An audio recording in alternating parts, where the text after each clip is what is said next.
On va faire quelques démos d'outils de d'investigation sur un poste.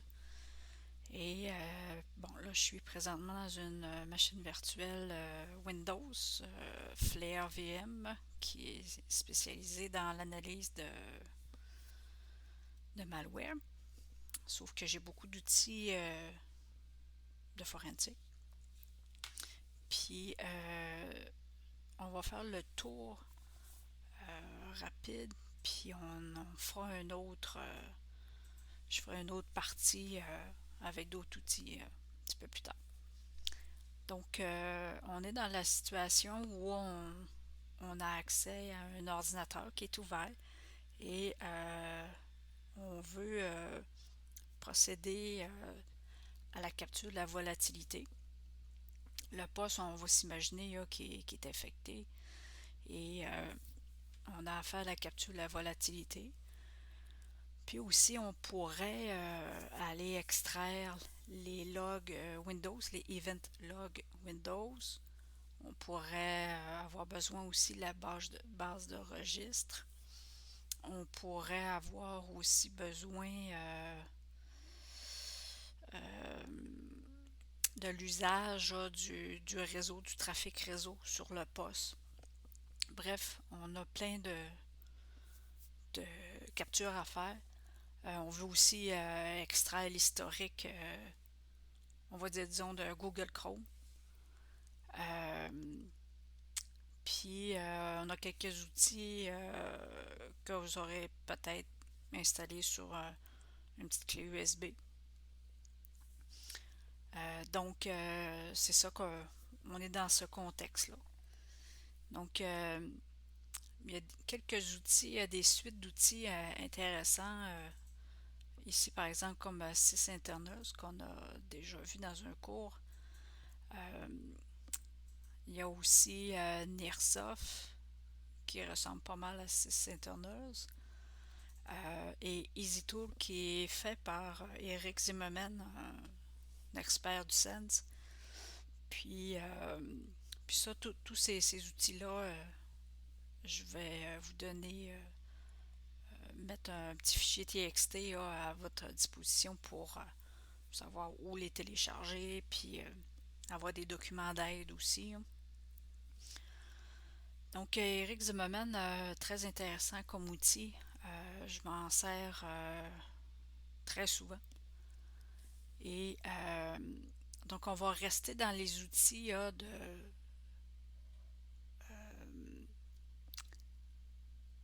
je dirais, de postes, d'outils qu'on va utiliser quand notre poste est ouvert. Et donc, on est en réponse à un incident. Puis, dans une autre partie, on verra des outils pour faire l'acquisition et l'analyse avec autopsie. Donc, on va revenir à Eric Zimmerman. On va lancer FTK Major. Donc, FTK Major, un excellent outil, très vieux outil pour faire, entre autres, l'acquisition statique pour faire une image d'un disque dur, faire l'acquisition. Mais il peut faire aussi la capture de la volatilité. Donc, et Access Data FTK Major, on peut l'utiliser aussi, l'installer sur une petite clé USB et il est portable, l'outil. Donc, quand on va dans le fichier, c'est ici qu'on va faire nos acquisitions. Mais je peux faire aussi créer une image disque, donc une acquisition. Je peux ouvrir une acquisition que j'aurais fait au préalable. Et donc, capture la mémoire, c'est ici. Donc, rapidement, on va aller le sauvegarder. Bon, j'ai des répertoires que je garde pour des tests, pour faire des tests. Donc, je vais faire ici image avec FTK. T'sais. On fait OK là-dessus. Puis, on peut garder le nom ici ou on peut changer avec la date du jour. Ça, c'est comme vous voulez. Mais le point même Naturellement, on le garde, là. Mem, c'est pour memory. Et donc, je reviendrai avec le résultat de la capture. Donc, ici, c'est les page files, etc. Donc, on va laisser faire juste pour la mémoire, donc la volatilité. On fait capture. Vous voyez ici, j'ai le pourcentage là, qui va changer. Puis, il y a 46 gigs. C'est parce que le disque, la machine virtuelle a 46 gigs de, de mémoire, de mémoire RAM, comme on appelle. Donc, si vous avez un poste informatique qui a 12 gigs de mémoire, ben là, ça va être marqué 12 gigs et ça va être quand même un petit peu plus rapide. Donc, plus on a de la mémoire RAM, plus le fichier va être gros, le output, qu'on pourrait dire, le résultat de ça. Et aussi, ça va prendre un petit peu plus de temps. Et donc, ce que je voulais dire tantôt, pour le point même, il y a certains outils qui vont faire la capture de la volatilité qui vont sauvegarder le fichier comme celui-là, c'est .mem, MEM pour memory. Puis il y en a d'autres qui vont faire un .img, par exemple, .image. Donc c'est la même chose. Sauf que comme c'est la capture de la volatilité, on ne pourra pas l'ouvrir dans un logiciel, par exemple comme Autopsy ou même comme FTK Major. Donc ça prend un outil qui va être capable d'extraire les données qu'on aura capturées en mode volatilité. Okay? Donc la volatilité, on sait, l'ordinateur est ouvert. Donc on fait une capture des données volatiles, on fait la capture de la mémoire. Donc ça prend un outil spécialisé, entre autres Buck Extractor, mais aussi surtout Volatility Framework. Donc Volatility Framework, ça mérite une partie à lui seul, donc on y reviendra un petit peu plus tard. Donc ça nous prend un outil pour extraire les données de la volatilité qu'on aura capturée avec, par exemple, FTK Major ou un autre outil. Un autre outil aurait pu être RAM Captureur, que je vous donnerai aussi le lien, mais je ne l'ai pas installé sur la VM. Donc RAM Captureur, il y a aussi Memdump, si je me souviens bien. Il y en a quelques outils comme ça. C'est juste important de s'assurer que l'outil va faire un output, un fichier sorti en .mem ou .img. Puis, mais je dirais que Access Data FTK Major, c'est probablement le plus populaire pour faire la capture de la volatilité. Puis c'est un outil qui est gratuit, on est dans le open source. Donc, c'est ça que je voulais vous dire. Donc là, on achève la capture. Donc, ça n'a pas pris trop de temps.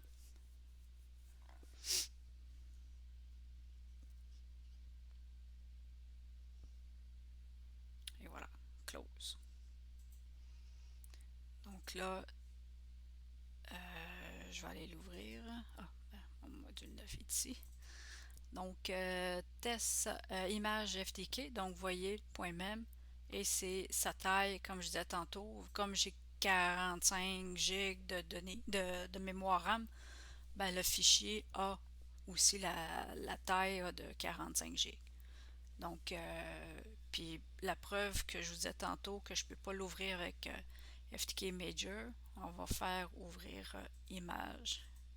Fichier image, on va aller chercher notre test ftk.mem. Donc le fichier est ici, mais vous voyez c'est marqué Unrecognizable File System, donc il ne reconnaît pas ce système de fichiers là, c'est normal. Donc je ne peux pas rien faire avec ça, je ne peux pas l'analyser. Donc ça sera avec Volatility Framework qu'on fera dans une autre section. Donc, on a vu comment faire une capture de la volatilité.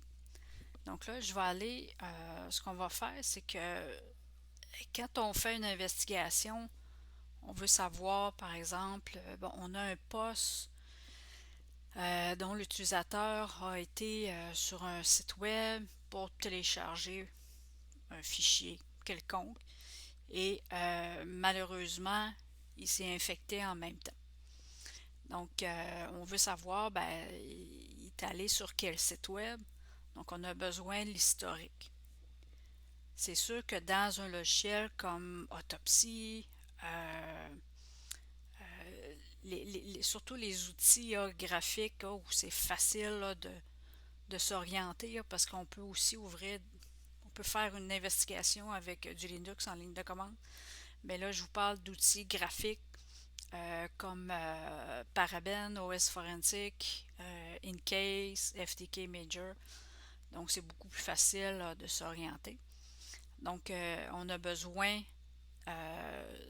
quand on va avoir donc le fichier historique, ces outils-là, ils vont nous les donner, l'historique web de l'utilisateur. Sauf qu'on peut aussi aller chercher, extraire la base de données de Chrome où le Chrome va stocker dans un fichier, dans une base de données, l'historique de l'utilisateur. Donc ça, je vais vous le montrer, puis c'est intéressant à savoir où est situé ce fichier-là. Donc, on va aller naturellement sur le lecteur C, dans l'utilisateur, donc la machine virtuelle, mon utilisateur, c'est Cyber. L'historique, c'est toujours dans AppData, local.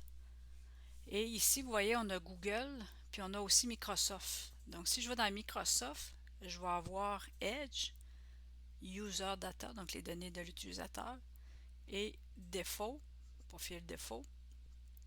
Puis après ça, je vais avoir ici, qui est important, le Login Data, puis History, pour l'historique. Donc, moi, j'utilise pas Edge sur cette machine virtuelle-là. Donc, on va retourner dans AppData local, puis on va aller chercher le Google Chrome. Donc, vous voyez, c'est le même chemin, c'est la même structure de base de données entre Edge ou Google Chrome, c'est pareil. Donc, défaut, et on a l'history ici, puis le login data. Donc, je vais faire ces deux-là que je veux garder. Donc là, si j'avais un disque dur externe là, pour stocker ce que j'ai besoin, je le mettrais, mais là, on va aller dans module 9, puis je vais les mettre ici tout simplement. Donc là, c'est pas compliqué, on double-clique dessus et Microsoft nous demande avec quoi tu veux l'ouvrir. Donc, ça va vous prendre un DB Browser for SQLite. C'est comme ça qu'on va ouvrir la base de données historique. Donc, vous voyez ici, ça c'est c'est la base de données avec les tables, etc. Donc, on va aller dans parcourir les données. Puis, on a les noms de tables ici. Donc, si je veux savoir c'est quoi l'utilisateur qui a téléchargé comme fichier, je vais aller dans Download. Et là, vous voyez, il y a différents champs de la table. On voit les URL. Et après ça, on voit, ça c'est pas important, on va voir ici, Start Time, Receive Byte, donc la taille des fichiers, puis Total Bytes, puis on a aussi End Time. Référaire, ben c'est de quel site l'utilisateur provenait avant d'aller sur le site où, par exemple, il s'est fait infecter. Donc, c'est un référeur.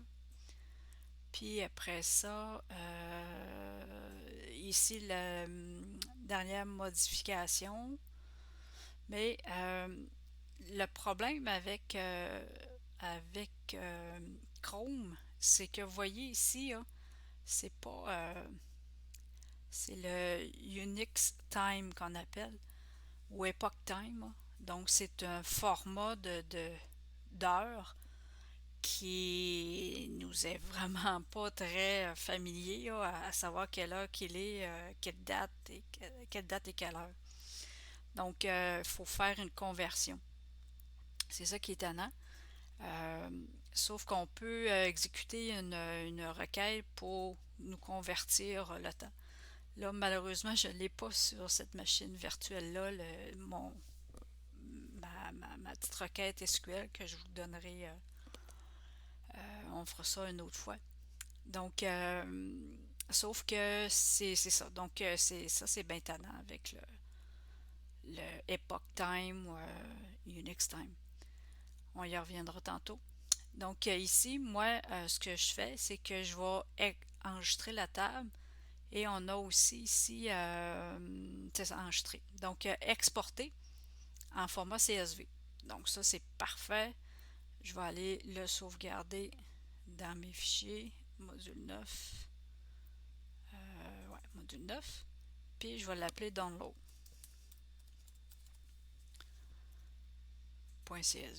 Donc, CSV, c'est les formats texte qui ressemblent un petit peu à Excel, mais qu'on va reconvertir tantôt en Excel pour le besoin. C'est beaucoup plus lisible. Puis, je pourrais aller aussi dans la table URL. Là, j'aurais juste l'historique de tous les sites que j'ai navigués. Donc, je vais faire un export aussi. Puis, je vais faire URL. Je vais sauvegarder URL. URL. Puis, comme je disais tantôt, tout ça, on peut l'avoir dans, par exemple, Autopsy. Si on utilise Autopsy, on va faire un démo plus tard de Autopsy. On va avoir tout ça. On n'aura pas besoin de faire ça. Donc, c'est ça qui est download des URL. Puis, je vais aller ouvrir l'autre, mon login data, DB Brancher. Le login data, c'est que si, par exemple, vous stockez des comptes utilisateurs dans votre navigateur, donc, par exemple, vous surfez avec Chrome et vous allez sur Hotmail, puis là, il vous demande est-ce que vous voulez sauvegarder dans votre navigateur l'adresse de courriel, le username ou le password, peu importe. Puis là, vous dites oui. Donc, il va stocker dans la base de données, dans la mémoire du navigateur. Donc, quand vous allez retourner dans Hotmail, vous n'aurez pas besoin de l'entrer. Mais ça, c'est un comportement à risque, c'est pas une bonne pratique parce que les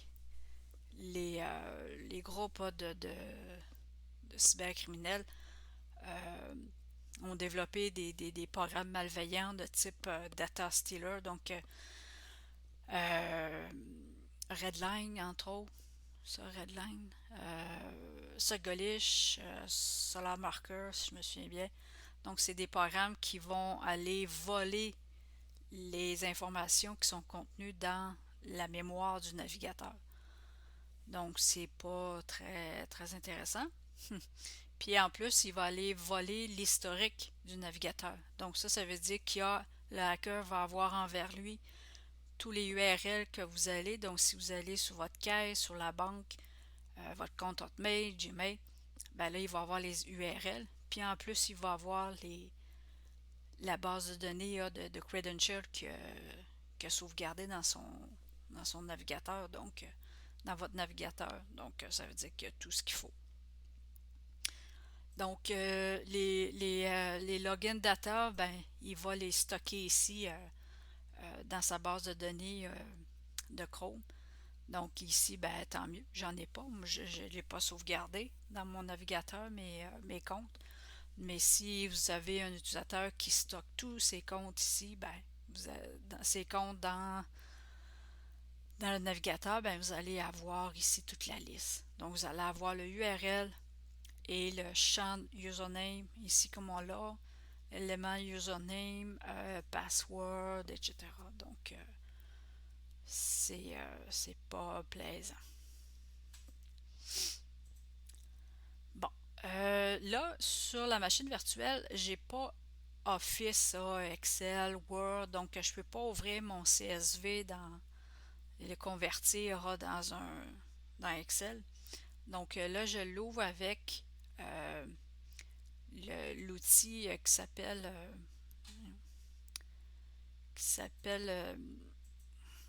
euh, le viewer ici. C'est un lecteur de fichiers Excel que Eric Zimmerman a développé dans ces outils qu'on va regarder tantôt.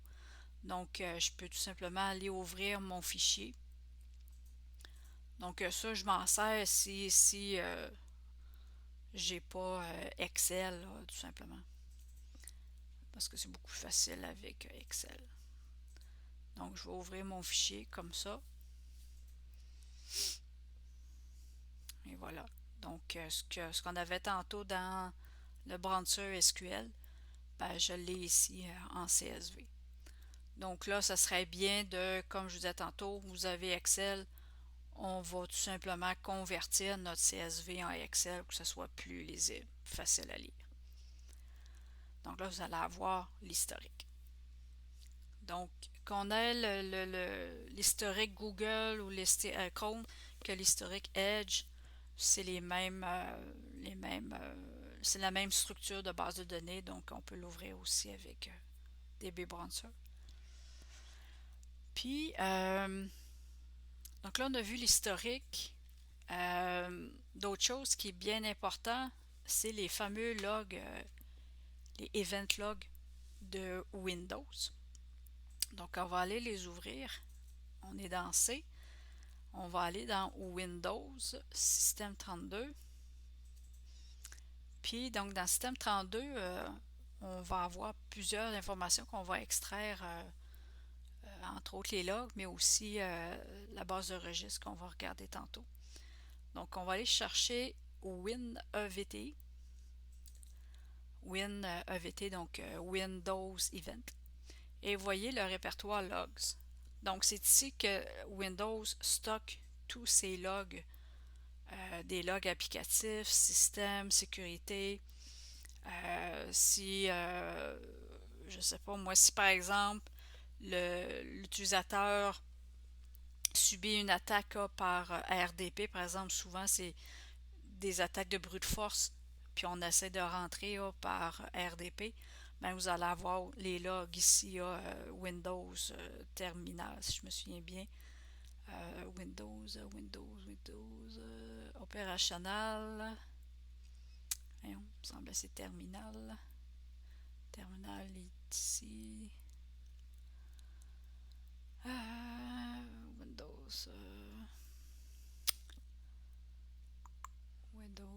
Firewall, Defender, opérationnel, ça c'est important. VPN. Bon, terminal service sont ici. Donc, terminal service. Bref, il y en a une coupe RDP là-dedans. Je ne le vois pas. Ah, ici. RDP client opérationnel. Bon. Donc, on a ce qui est bien important, c'est application et sécurité. Donc là, ce que je vais faire, c'est que je vais tout simplement, on pourrait l'exporter si vous en avez besoin. On met ça sur le disque externe là, pour notre investigation. On copie tout simplement le répertoire. Mais pour le démo, je vais tout simplement garder ma fenêtre ouverte ici, mon Explorer. Puis je vais aller chercher l'outil que je vais utiliser. Donc de Eric Zimmerman que je vous parlais tantôt. Donc lui il a créé un fichier qui s'appelle un programme EVTX. Donc c'est ça que je vais utiliser pour extraire les logs. Parce que là ici, les logs, là, si vous l'ouvrez par exemple un EVTX, ça va ouvrir dans l'utilitaire Windows. Puis ce ne sera pas évident pour investiguer. Donc on aime bien les CSV Excel, donc c'est ça qu'on va faire. Donc là, pour l'exécuter, il faut y aller avec PowerShell, mais en mode administrateur. Donc, je vais faire mon CD pour aller chercher oups, dans le programme Files, faire attention, il y a des espaces. Programme Files, j'ai passé tout douette. Programme Files, c'est x86. OK. Donc, Easy Tools, EVTX, puis le fichier evtx.exe. Voyons.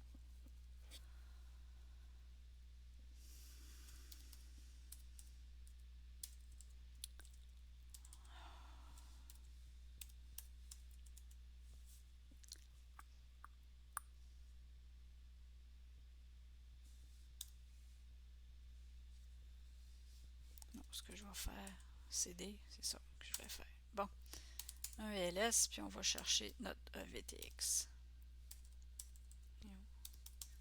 OK. Donc là, je vais fermer ça. Donc là, on va chercher notre fichier, notre programme EXA. Donc là, on lui dit -f pour fichier. Naturellement, toutes ces commandes-là, je vais vous donner ça dans un fichier TXT ou un fichier document Word. Donc là, EVTX, mon fichier, il est où? Le fichier que je veux extraire les logs. Et dans ce répertoire-là, je fais un copier. Parfait. Donc là, je fais -CSV parce que le fichier, ouais, c'est ça, ouais. Non, mon fichier, il faut que je fasse ça. Bon, là, j'ai de la misère avec mon clavier. Clavier qui n'est pas évident. Je vais recréer ici. Vous allez avoir plus de facilité que moi. J'ai toujours de la misère avec mon clavier, avec mon portable Librem. Donc là, mon fichier s'appelle, on va y aller avec les logs sécurité. Donc security.evtx. Et là, je lui dis CSVF, si je me souviens bien. Puis, on va aller créer dans... je vais fermer ça aussi. On va retourner dans mon module 9. Puis, je vais créer un répertoire EVTX.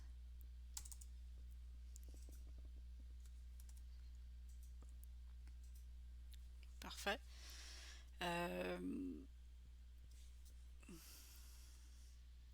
Répertoire VTX, puis je vais l'appeler security.evtx. Bon, est-ce que je suis correct dans ma ligne de commande? On va faire Enter. Non. Bon. Ici, il nous donne un exemple. OK, donc, -f, mon log, c'est un CSV. Après ça, mon répertoire output. Puis c'est là que je mets mes deux -CSV, donc un fichier CSV file. Puis ouais, c'est vrai. CSV. Je vais le sauvegarder en CSV. Bon. Donc là, après quelques secondes, il va... Là, ce qu'il fait, c'est qu'il ouvre... il ouvre entre guillemets le fichier... security.evtx. Donc là, il regarde tous les records, les event ID, etc. Puis là, il nous a créé un fichier security.csv. Donc, comme je disais tantôt, moi, je ne peux pas l'ouvrir. Là, il l'ouvre avec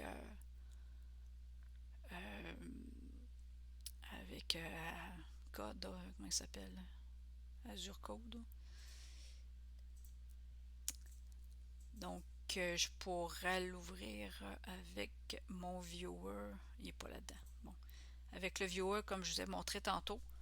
Donc, comme je disais, normalement, vous devriez avoir Excel sur votre poste. Donc, vous convertissez CSV en Excel. Donc là, on a sécurité. Je vais changer son nom pour application. Puis je vais aller chercher, donc je vais convertir, ou pas convertir, mais extraire mes log events d'application, puis le sauvegarder dans application.csv. Donc encore là, il va faire la même chose que tantôt. Donc moi, c'est ça que je fais quand j'ai besoin de ça, naturellement. Je vais utiliser les outils de EasyTool. Donc voilà, ici, j'ai mes deux CSV. Donc après ça, ben, on pourrait continuer avec tous les autres events qu'on veut. Donc ça, c'est bien intéressant.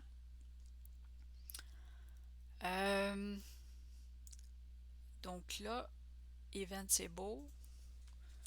Ça, c'est dans le cas qu'on a besoin de ça. Sinon, comme je vous disais, on verra plus tard nos vidéos autopsie. Puis, on va voir l'historique, on va voir les events Windows. Donc là, j'ai montré les events, puis history. Donc, on va aller voir la base de registre. Donc, quand on est dans un logiciel comme par exemple Autopsy, on va pouvoir extraire la base de registre pour l'analyser avec un outil. Donc là, j'ai pas Autopsy, donc pour tout de suite, je vais pas le montrer tout de suite. Donc, ce qu'on va faire, c'est qu'on va aller dans le C, sur le C.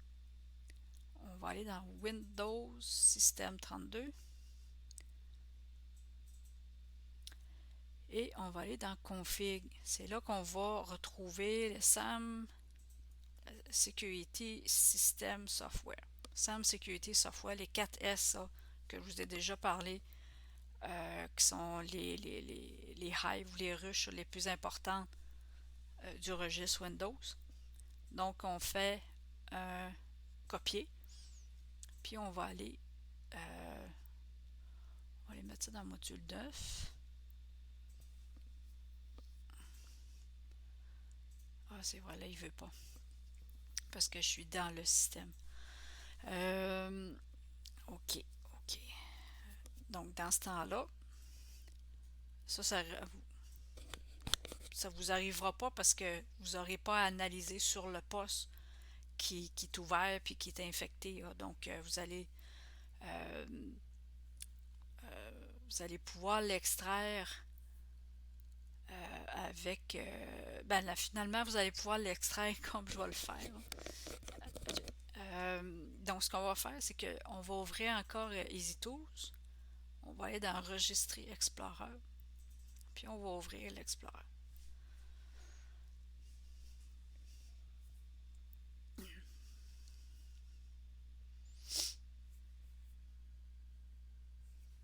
Parce que quand on l'a dans Autopsy, quand on est en mode analyse avec Autopsy, on peut facilement faire un export de SAM Security Software System puis l'ouvrir avec Registry Explorer, par exemple. Donc là, on peut faire Load Hive, puis normalement, je vais pouvoir l'ouvrir.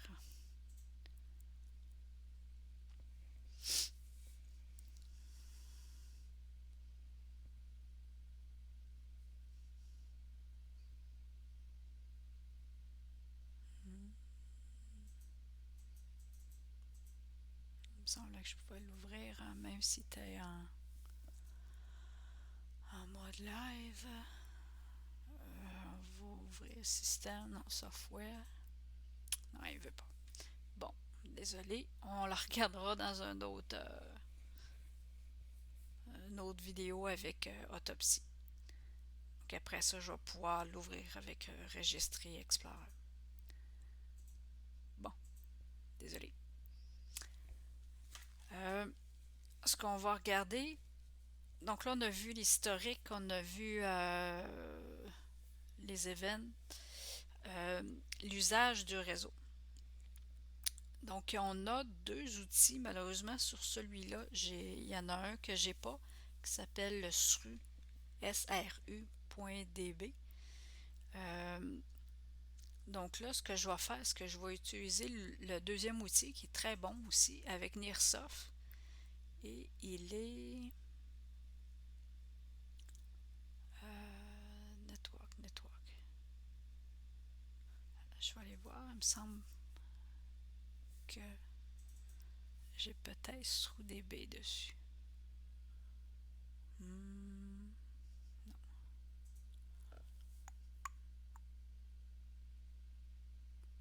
Non, je ne l'ai pas. Bon.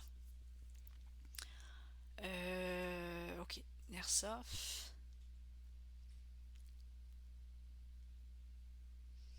Network. Traffic View.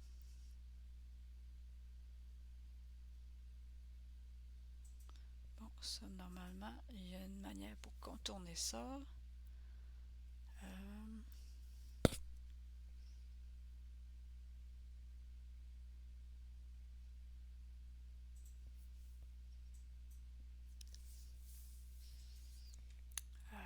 J'ai un petit blanc de mémoire.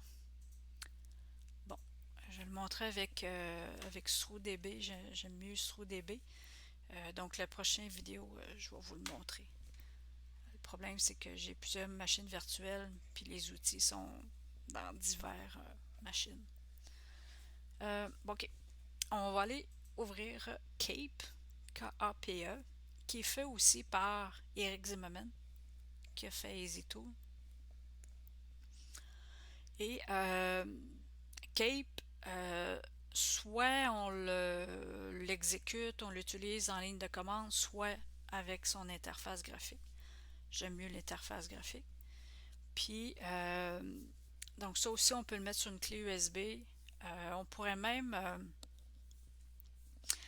avec certains features, pas toutes les fonctionnalités, mais on peut le faire fonctionner si vous avez un outil de surveillance comme Defender, Microsoft Defender. On pourrait pousser le fichier exécutable de Cape et donc extraire la volatilité avec Cape. Donc, si vous regardez sur Google, là, vous allez avoir de l'aide. Je ne l'ai jamais testé parce qu'on n'a pas besoin d'utiliser ça. On a d'autres outils finalement dans mon équipe. Donc, mais c'est possible. Donc là, lui, ce qu'on peut faire, c'est que Cape va nous permettre d'extraire les données de la volatilité. Donc, sur un poste qui est ouvert, vous l'installez sur une clé USB, ce serait très bien. Donc là, Target Option. C'est quoi ma source? Donc, on va, par exemple, dire le lecteur C. Puis, à quel endroit je vais le sauvegarder? Mettez-vous dans le contexte où j'ai un disque dur externe à côté qui est pour stocker mes données d'investigation, mais là, je ne l'ai pas. Donc, on va dire que je l'enregistre dans Documents.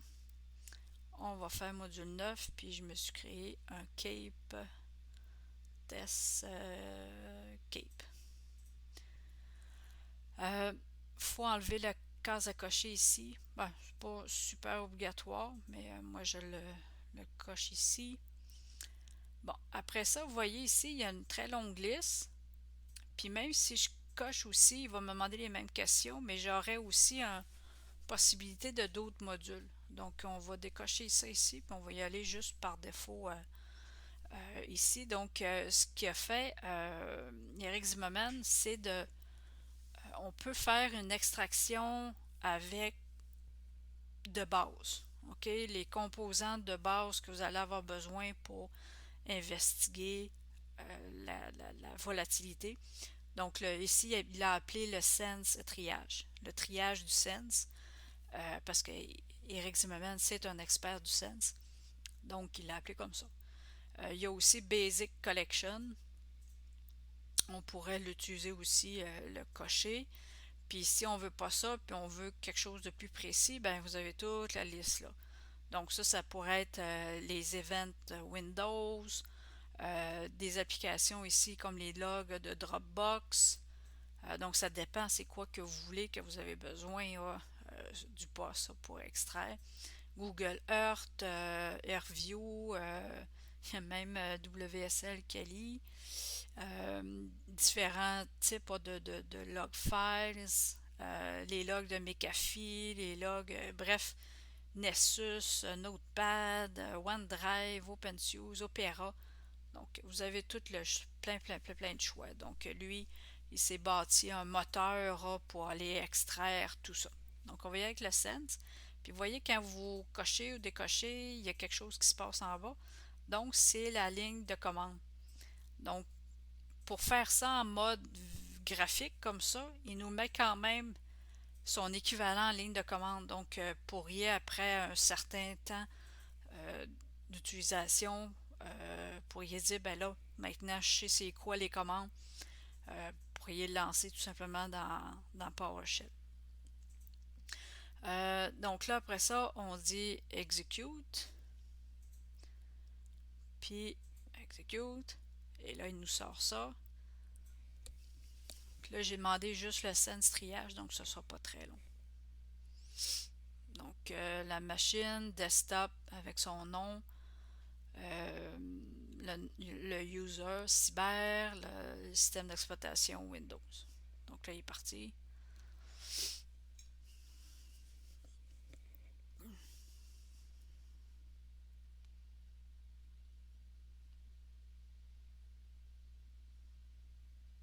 On voit tous les répertoires du système Windows où il va aller chercher ses données, ses informations. Normalement, ça ne devrait pas être très long.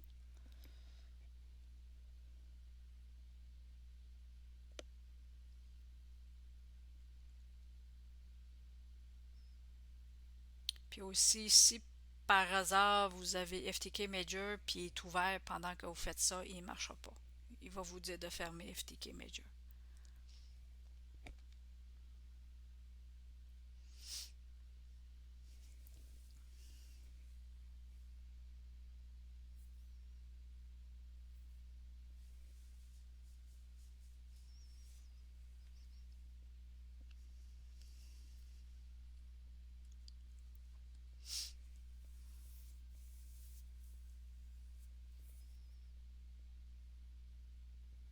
On va reconnaître ici les events Windows, système, les logs, la base de registre.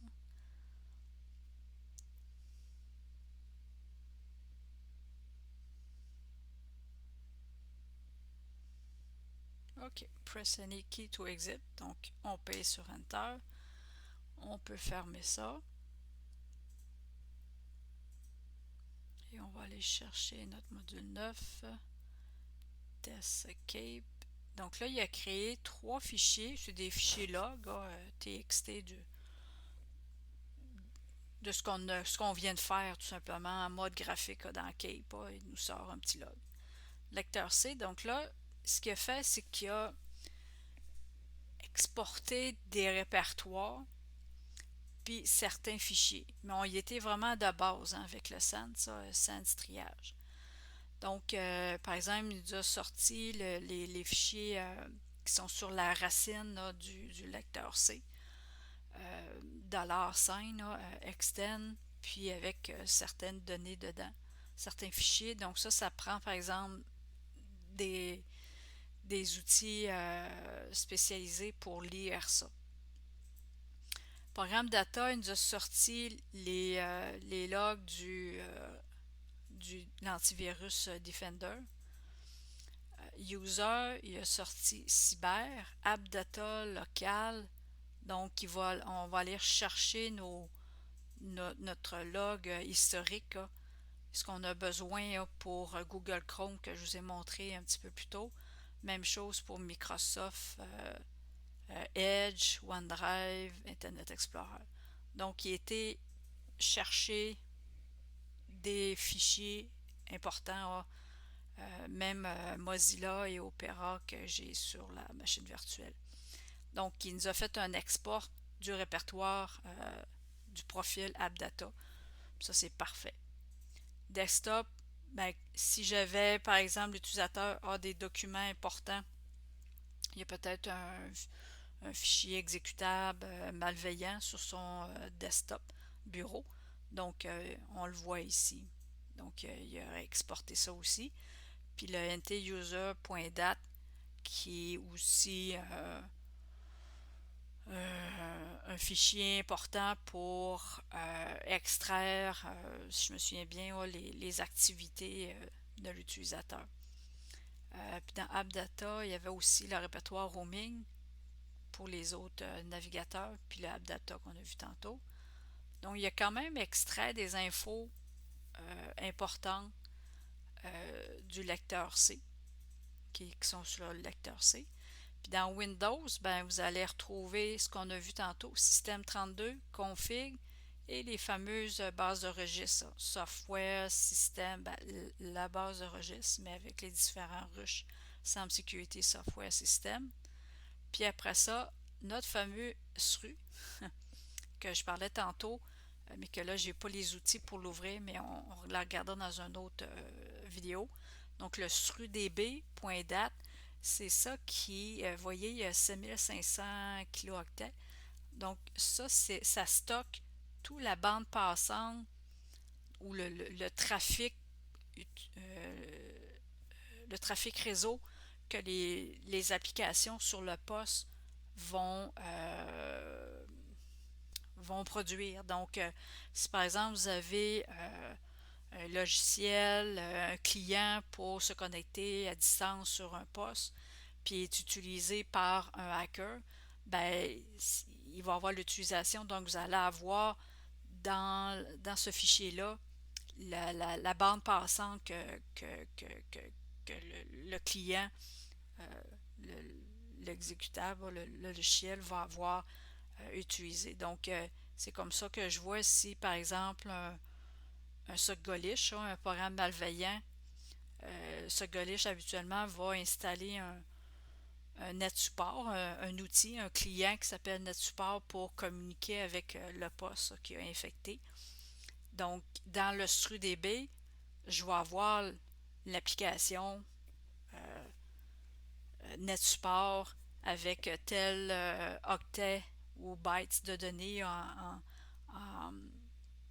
en in et en out, donc en, en sortant, en trafic sortant puis un trafic entrant. Donc, je vais voir si le hacker a utilisé le net support. Donc, c'est dans StruDB que je vais le trouver. Puis ça, ben, on a quelques outils pour l'ouvrir. Donc, on le regardera une autre fois. Donc, c'est quand même intéressant que Cape a pensé que oui, ça c'est vrai, faut qu'on sorte aussi qu'on exporte ce répertoire-là. Les tasks, ben, c'est les tâches qui se font des tâches récurrentes sur le poste. Donc, par exemple, un CC Cleaner, un Google Update, Microsoft Edge, OneDrive, Opera, etc. Donc, ça, c'est les tâches qu'il y a sur le poste. Mais si j'ai un hacker qui s'est introduit, un programme malveillant qui s'est introduit, ben, il a peut-être créé des tâches pour ses activités malveillantes. Donc, on le verrait là. WBEM, c'est des. Je me souviens plus, j'ai un petit blanc de mémoire, j'ai déjà su. euh, WinEVT, donc il a exporté les logs, les events Windows. Donc, vous voyez, il a pensé à des trucs bien importants à exporter dans son Sense triage, dans son triage de base du Sense. Même le répertoire temp, parce qu'il peut avoir un fichier malveillant qui est là. Les préfetch, c'est toutes les applications qui ont été exécutées. Donc, si le hacker, via son programme malveillant, exécute une application quelconque, vous allez voir là. Vous allez voir ça là. Mais ça, les préfetch, oui, c'est intéressant. Il va nous exporter ça, OK? Mais si disons que vous utilisez un logiciel comme Autopsy, on va les avoir aussi. Mais c'est bien correct. Puis AppCompat aussi, les programmes qui ont... ça ressemble un petit peu à Prefetch.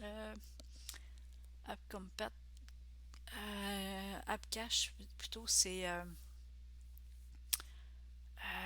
quoi donc? Je pense que c'est programmes...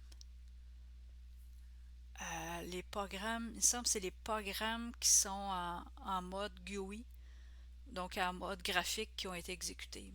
Bref, dites-vous que c'est des activités sur le poste. Puis je vous le dirai dans une autre vidéo.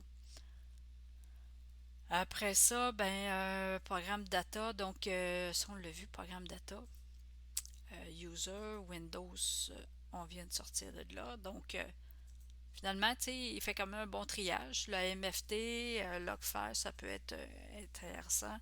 MFT, oui, ça c'est tout ce qui était sur le disque dur. Euh, tout ce qui est sauvegardé sur le disque dur dans un fichier 827 1000 kilooctets. Donc, ça peut être nécessaire dans une investigation. Bref, il a quand même fait un bon triage. Puis ça n'a pas pris de temps. Donc, vous avez quand même pas mal d'informations que vous allez pouvoir investiguer. Donc, ça, c'était le CAPE, mais CAPE avec un triage par défaut. Mais on pourrait, là, je l'ai relancé, mais on pourrait faire un autre triage, donc un autre sauvegarde. Si on va ici à droite, on pourrait y aller un petit peu plus précis de ce qu'on peut cocher autant qu'on veut. C'est juste ça va prendre un petit peu plus de temps. Donc, il y a les noms des programmes ici, le folder, la catégorie, mémoire, volatilité. Il y a certains modules qui sont intéressants, puis d'autres que très ordinaires. Je trouve qu'il manque un petit peu de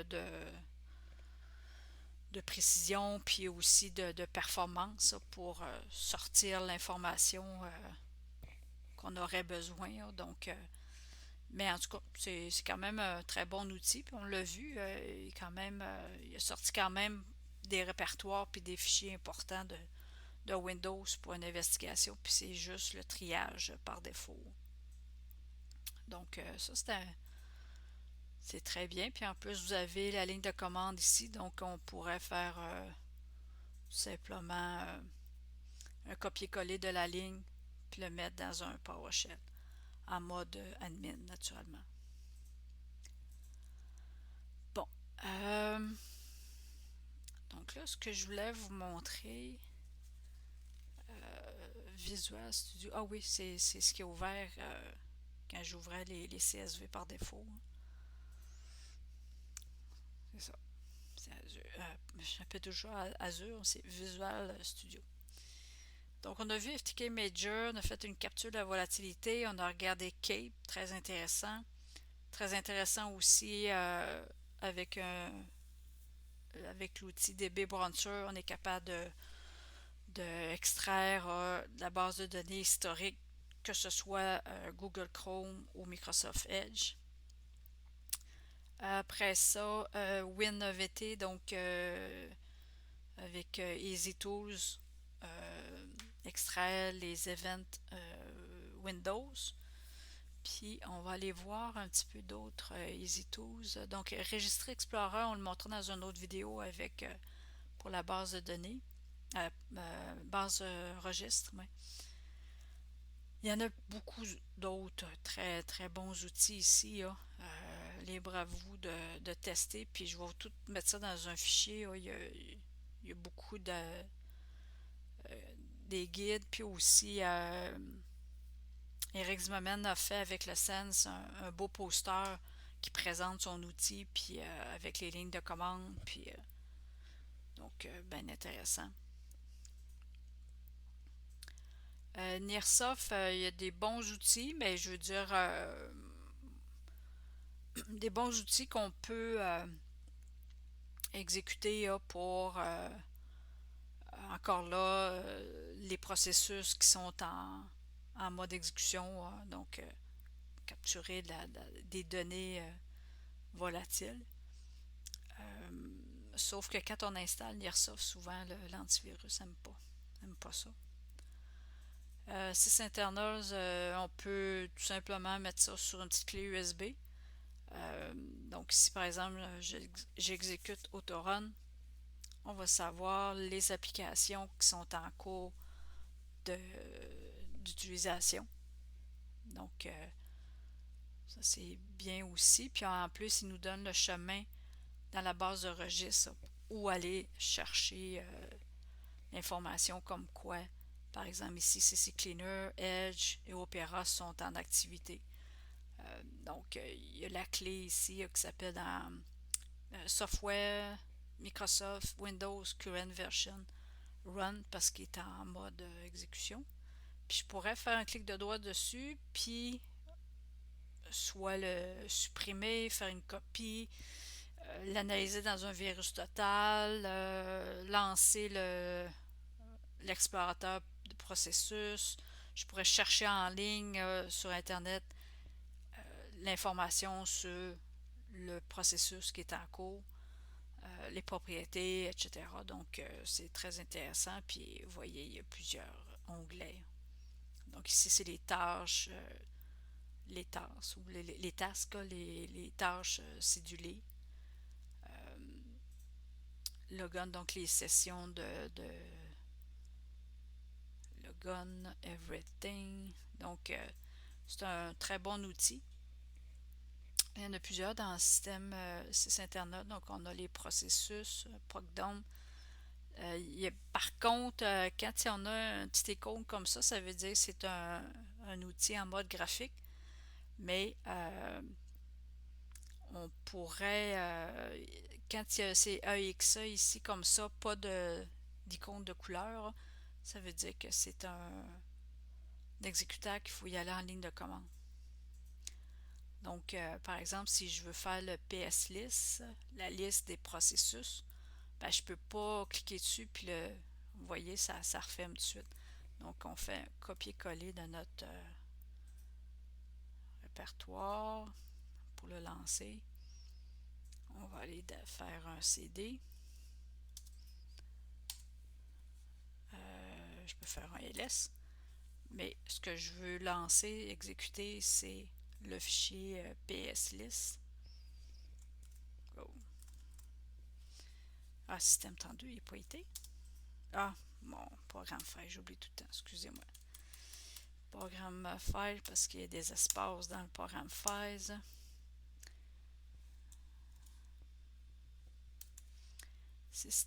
Internals, un ls, donc parfait. Donc je veux lancer pslist.exe. Donc je peux y aller juste en ligne de commande avec un PowerShell ou une boîte terminale, là, la fameuse boîte noire, donc en shell ou en PowerShell. Donc il y en a plusieurs ici, c'est comme ça qu'on peut les exécuter. Contrairement à quand il y a une petite image comme TCP View, toute l'activité réseau sur le poste, qui est très importante aussi, qu'on peut aller on peut extraire donc l'activité réseau sur un poste avec un TCP View. Puis vous pourriez aussi faire un save as dans un fichier CSV pour pouvoir l'analyser par la suite. Donc, il y a des outils en ligne de commande, la plupart, puis quelques outils en ligne en graphique.